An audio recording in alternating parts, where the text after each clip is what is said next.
Alors, aujourd'hui, ce sera l'exorcisme d'Anagris, The Possession of Anagris, et The Jindo Identity. Donc, The Jindo Identity et The Possession of Anagris. Ce seront les deux films que je vais croiser.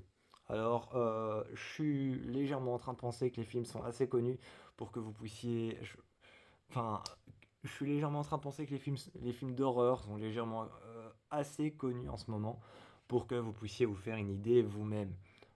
Donc, je vais pas vous les montrer, mais c'est deux films qui parlent de la même chose.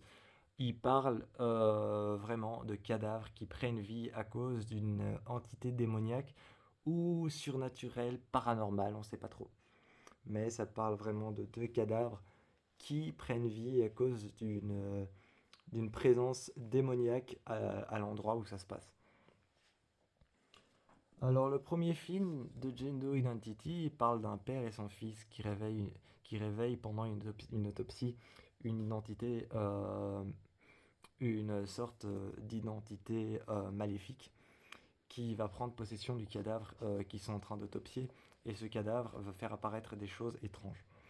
Le deuxième film, c'est Megan, une ex-policière qui était tombée dans l'alcool et dans les médocs, qui accepte un boulot à la morgue et on lui apporte un cadavre, le cadavre d'Anna Grace, une jeune femme qui a subi un exorcisme, qui se battait contre beaucoup de choses, qui, lors de son passage à la morgue, Megan va devoir se battre contre son cadavre et contre une force démoniaque qui a pris possession du cadavre. Parce que lorsqu'un exorcisme n'est pas terminé, il prend un autre réceptacle. Voilà, donc comme ça vous avez un peu. Mais. Donc voilà. Ça, c'est Possession of Anne Grace. Et ça, c'est de Gender Identity. Alors que Megan pensait énormément en avoir fini avec tout ça. Megan était énormément consciente de ce qui se passait dans la morgue. Le cadavre de Anna Grace était vivant. Elle était énormément consciente de tout ça. Le cadavre de Anna Grace était vivante. Mais tout le monde qui connaissait Megan maintenant se faisait des idées. Se faisait des idées comme quoi c'était pas possible. Tout le monde se faisait des idées sur elle. Elle leva les yeux à un moment et vit alors Anna Grace accrochée au plafond. Elle vit Anna Grace accrochée au plafond, ramper sur les murs, comme si la moindre des particules des murs lui permettait de s'accrocher, comme si la moindre des particules des murs lui permettait de s'accrocher comme une araignée qui ramperait le long d'un mur, comme si c'était un film. Comme si c'était un film, elle était en train de regarder le cadavre de Anna Grace. Elle était en train de regarder le cadavre de Anna Grace qui était accroché au mur. Alors que, alors qu'elle le regardait, le cadavre de Anna Grace a sauté sur elle. Elle a aperçu les policiers qui étaient venus la secourir. Elle a aperçu les policiers qui étaient venus la secourir et les a vus par terre. Ces policiers qui étaient venus la secourir étaient tous face au mur, la tête face au mur. Quand Megan s'est approchée d'eux avec un couteau, avec un scalpel qu'elle avait trouvé, dans la morgue, elle s'est approchée près des policiers, a retourné leur visage, et leur visage était brûlé, leurs bras étaient cassés, comme celui d'Anna Grace. Comme celui d'Anna Grace, leurs bras étaient pétés. Ils avaient une entaille sur, Ils avaient une entaille sur les côtes, comme Anna Grace, et la moitié de leur corps et de leur visage du côté droit, comme Anna Grace, ou alors certains du côté gauche, comme Anna Grace, étaient complètement brûlés. Ils ressemblaient tous à Anna Grace, ils avaient été brûlés, leurs bras pétés, une entaille sur les côtes. Et elle les regardait. Elle les regardait et les a traînés. Elle les a traînés jusqu'au Elle les a traînés jusqu'à l'endroit où on brûle les cadavres. Jusqu'à l'endroit où on brûle les cadavres, elle les a tous traînés, les uns après les autres.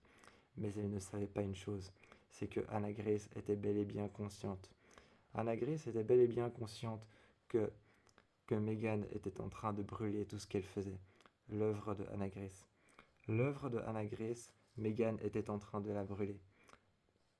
Anna Grace était en train de la suivre et dans l'endroit où on pouvait brûler les cadavres, elle était en train d'allumer le four, de le mettre à fond. Les flammes sont alors montées, mais le four ne se fermait pas. Les flammes, les flammes contournaient entièrement le four. Le four ne se refermait pas. Elle avait beau essayer de fermer la porte avec Elle avait beau essayer de fermer la porte avec sur le côté une manette qu'elle devait baisser avec son poing, ça ne se fermait pas. Anagrès est arrivée, accrochée au mur, accrochée au mur comme une araignée marcherait contre un mur. Accrochée au mur comme une araignée marcherait sur un mur, elle était en train de regarder Mégane. Elle l'a entendue à sa respiration plutôt forte. Elle a entendu à sa respiration plutôt forte. Et alors, et alors Mégane l'a remarqué. Levant les yeux, Mégane s'est alors reculée, rampant à terre, elle est tombée par terre, rampant sur le sol. Anagrès s'est arrivé devant elle. Anagrès s'est arrivé devant elle et l'a regardée. Ses jambes pliées, elle l'a regardée et s'est mise sur elle. Elle la tenait, les bras contre le sol. Elle la tenait les bras contre le sol et frottait son corps entièrement brûlé, la partie de son corps qui était complètement noire, brûlée au 3e degré. Elle la frottait contre le corps de Mégane. Mégane repoussa alors Anagrès. Anagrès s'accrocha au mur et commença à ramper. Elle commença à ramper au mur, comme si la moindre des particules du mur, la moindre des fibres du mur, la moindre des fibres de plâtre, de béton coulé, était était aussi légère que le sol, que se maintenir debout sur le sol. Elle rampait, s'accrochait au mur. Elle s'accrochait au mur, et à un moment, lorsque Mégane s'est dégagée, elle est retournée. Elle est retournée alors dans la morgue. Elle a essayé d'ouvrir, elle a essayé d'ouvrir le frigo de Anagrès, mais le frigo ne s'est pas ouvert. Finalement, elle a réussi à l'ouvrir avec un pied de biche. Avec un pied de biche et avec un scalpel, elle a déverrouillé la serrure qu'il y avait juste en dessous de la poignée. Elle a ouvert le frigo, a été chercher Anagrès, mais Anagrès avait déjà disparu. Suivant des marques, Suivant des marques au sol, des marques de pied, elle a suivi ces marques pendant longtemps, a retrouvé Anagrès, morte par terre, mais elle se disait que c'était trop beau pour être vrai. Elle est arrivée près de Anagrès. Elle l'a vue, l'a traînée jusqu'au four. Les flammes étaient à l'extérieur du four cette fois-ci. Le four ne voulait pas se fermer. Quand elle a traîné Anagrès, Anagrès sentit alors la chaleur. Elle se mit alors à lui hurler dessus, sur les caméras de surveillance, bien avant que tout cela commence. Mégane avait remarqué une chose qui était en train de ramper au centre. Elle avait remarqué une chose qui était en train de ramper au centre du couloir. Au centre du couloir, elle avait remarqué cette chose ramper, qui gardait, qui gardait sa poitrine à terre, qui gardait son ventre contre le sol, mais qui malgré tout faisait passer sa jambe au-dessus de son épaule, son bras le long de sa jambe, et ses mains qui passaient en dessous de sa jambe et du pli de sa jambe. Elle était en train de ramper avec sa jambe et son autre jambe qui passait, qui passait au-dessus de son cou, au-dessus de, au-dessus de son épaule. Et elle avait remarqué cette chose qui rampait. Elle a essayé de la tirer vers le four et de la mettre dedans. Elle a essayé de la tirer là-dedans, mais finalement, Anagrès s'est dégagée. C'était un véritable combat qui n'était pas fait à la loyale. Certains avaient droit à une force maléfique, d'autres à un simple scalpel qui était aiguisé pour ouvrir des cadavres. Mégane a alors vu les caméras de surveillance. Cette nuit-là, Mégane pensait que tout était terminé, mais on lui a apporté un deuxième cadavre, celui de Jane Doe. On lui a apporté une Jane Doe. Pas de nom, alors qu'elle demandait le dossier. Pas de nom, pas d'identité, pas de vêtements, rien qui ne pouvait décrire qui elle était. Elle était en train de l'ouvrir. Elle était en train de l'ouvrir et à l'intérieur, elle avait remarqué qu'il y avait un pentagramme qui était juste peint autant sur sa peau que sur ses organes. Autant sur sa peau que sur ses organes, elle avait remarqué un pentagramme. D'énormes anomalies, comme par exemple des blessures sur le cœur, des blessures sur le foie, sur les reins, des blessures sur l'estomac. Partout. Partout, elle avait remarqué ces blessures. Elle était en train de vider, de l'embaumer et de ranger le cadavre à l'intérieur. Elle mit le cadavre juste à côté d'Anagrès. Elle repartit chercher Anagrès. Elle repartit chercher Anagrès qui avait disparu pendant un instant, mais elle la retrouva. Elle la retrouva dans une autre partie de la morgue, grâce à des traces de mains qui étaient contre les murs coulés en béton coulé. Contre les murs en béton coulé, les lampes ne s'allumaient plus. Les lampes électroniques ne s'allumaient plus au mouvement de ses mains. Elle remarqua alors que Anagrès était derrière, dans une autre morgue, derrière la vitre, une vitre teintée, en train de l'attendre. Elle ouvrit les portes et Anagrès était en train de ramper par terre, comme un animal. Elle la regardait, hurlait et criait. Elle s'accrochait au mur et la regardait, comme pour la confondre, comme, comme pour essayer comme pour essayer de la menacer, de lui donner, de lui donner un dilemme, d'essayer de la battre, de la tuer, de la battre sans sommation, de la tuer et de la rendre à l'envoyeur, à l'intérieur de son frigo, comme pour essayer de lui donner, comme pour essayer de lui donner une chance. Elle restait juste tout près d'elle, mais comme un animal, elle hurlait, elle criait. Megan, elle, s'approchait de Anagrès. Megan s'approchait de Anagrès, et Anagrès hurlait. Les corps qu'elle avait retrouvés étaient comme Anagrès, brûlés d'un côté, brûlés dans le dos, avec un bras pété, et avec, sur le côté, une lacération. Elle les mit à l'intérieur dans des frigos. Tous les frigos étaient remplis ce soir-là. Sauf tous les frigos étaient remplis ce soir-là.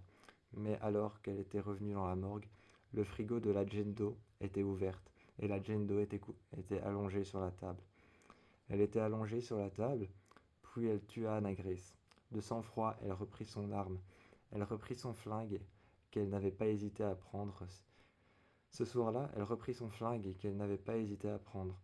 Un flingue qu'elle n'avait pas hésité à prendre aux surveillants en haut, ceux qui surveillaient l'hôpital pendant la nuit, ceux qui surveillaient les caméras de surveillance. Ceux qui surveillaient les caméras de surveillance de la morgue, qui surveillaient les moindres faits et gestes de Megan. Elle n'avait pas hésité à leur demander une arme. Lorsqu'ils avaient demandé pourquoi, ils avaient remis sa santé mentale en jeu. Megan avait dit que c'était urgent. L'un des surveillants lui a donné son arme, mais elle n'a pas hésité à lui plaquer la tête contre le mur. Ensuite, elle lui a dit que c'était très urgent, qu'il se passait des choses étranges à la morgue. Sa marraine aux alcooliques lui a demandé « Est-ce que tu veux que j'appelle le médecin ?» Elle lui a dit non. A braqué l'arme sur sa marraine aux alcooliques, elles sont descendues toutes les deux. Elle lui a montré les cadavres étranges Elle lui a montré les cadavres énormément mutilés qu'elle avait par terre. Les cadavres des policiers qui étaient censés l'emmener, la sortir de la morgue. Alors qu'elle pensait que c'était terminé, un autre cadavre était arrivé, celui de la Jane Doe. Quand elles sont arrivées toutes les deux, et qu'elle était en train de menacer sa marraine aux alcooliques, elle était en train de lui prouver que tout ce qu'elle vivait, tout ce qu'elle avait vécu dans cette morgue était bel et bien réel. Lorsqu'elles sont arrivées, le cadavre de la Jane Doe était debout. Elle était de nouveau normale. Elle n'était de nouveau normale. La lacération Y avait disparu. Elle la regardait. Elle était sous un voile blanc, sous un linceul. Et on pouvait apercevoir deux lumières blanches, très lumineuses, en dessous du linceul. En dessous du linceul, ces lumières blanches, très lumineuses, très brillantes, c'étaient ses yeux qui étaient en train de briller. Lorsqu'elle a retiré le linceul, le bras de la Jane Doe se leva, accrochant alors le cou de sa marraine aux alcooliques. Elle la regarda et essaya alors de décrocher son bras. Son bras tomba sur la table et se décrocha du cou de la marraine aux alcooliques. De Megan. Megan ensuite regardait le cadavre qui était retombé par terre avec une rigidité cadavérique. Il était retombé par terre sur la table et s'était allongé. Elle le regardait de très près, en lui disant qu'elle n'essaiera pas de combattre un deuxième cadavre, pas après ce qu'elle a vécu avec Anagrès. Elle tourna la tête. La Jane Doe tourna la tête et regarda alors Megan. Ses yeux sont alors devenus blancs. Megan se recula. Et l'escalpel tomba sur elle. L'escalpel qui était à l'intérieur de petits pots en fer tomba sur elle les uns après les autres, coupant alors son bras et son épaule qui étaient en train de saigner. Elle repartit chercher Anagrès, tira 3 fois sur elle. Anagrès tomba. Les lampes éclata. Anagrès tomba et elle récupéra alors Anagrès. Elle récupéra Anna Grace qu'elle emmena pour la 3e fois là où il y avait le four. Là où il y avait le four pour brûler les corps, elle l'emmena une 3e fois là-bas. Le feu était en train de brûler. Le feu avait récupéré les murs. Le feu avait récupéré les murs et était en train de brûler les murs. Le feu était en train de longer les parois des murs. Les murs coulaient en béton. Partout il y avait du feu. Elle était en train de rentrer à l'intérieur des flammes, comme elle rentrait à l'intérieur d'une simple pièce. Elle traîna son cadavre, et Anna Grace était en train d'essayer de la pousser contre les murs, afin que Megan puisse périr dans les flammes. Elle tira son cadavre, et finalement poussa le cadavre de Anna Grace à l'intérieur du four. Le four ne voulut pas se refermer tout de suite. Tout de suite, le four ne voulut pas se refermer. Elle essaya avec la manette sur le côté de tirer vers le bas, mais le four ne se referma pas. Anna Grace ressortit brûlée encore plus fort qu'elle ne l'était déjà. Encore plus fort qu'elle ne l'était déjà, elle ressortit brûlée. Ses... Elle ressortit brûlée. Ses cheveux étaient en train de brûler. Comme en... Comme en train de voler dans les airs, ses cheveux étaient en train de voler avec les flammes qui s'en allèrent vers le haut. Elle était en train de regarder Anna Grace qui était en train de brûler vivante. Mais elle ne lâchait rien. Elle était déjà morte de toute façon, c'était un cadavre. La seule chose qu'il y avait à faire, c'était l'entraîner dans un endroit froid, afin que le feu s'éteigne tout seul. Elle l'avait entraîné près de la morgue. Elle l'avait entraîné près de la morgue, avait couru près de la morgue, et là le feu s'était éteint à cause de l'humidité et à cause du fait qu'il fasse froid. Elle l'avait poussé contre un brancard qu'elle avait sorti. Quand elle l'avait remarqué, le brancard était plein de sang, du sang encore bien humide. Elle avait mis sa main dessus, avait senti le sang qu'il y avait sur sa main, et le sang qu'il y avait sur sa main était bien humide. Il était bien humide et sentait le brûler. Anna Grace se tournit. Anna Grace se tourna. Et alors, Anna Grace se tourna, et juste en accrochant Anna Grace contre le mur, en poussant Anna Grace contre le mur, Megan regardait Anna Grace dans les yeux. Elle disait à Anna Grace de combattre le démon qui est à l'intérieur d'elle, même si elle était, même si elle était déjà morte. Même si elle était déjà morte, l'homme qui avait incrusté la morgue lui avait raconté que lors de l'enterrement, dans la dépouille où on avait déposé le cadavre, afin de le maquiller et de le mettre dans le cercueil, 4 hommes avaient été blessés. Le cadavre s'était réveillé et avait tué les 4 hommes en les égorgeant. Elle s'était retournée, des traces de sang étaient sur les murs. Elle se disait que c'étaient les siennes, et lorsqu'elle avait remarqué Anna Grace avec une main pleine de sang, elle retrouva alors les surveillants qui surveillaient les caméras de surveillance en haut et qui surveillaient la nuit l'hôpital.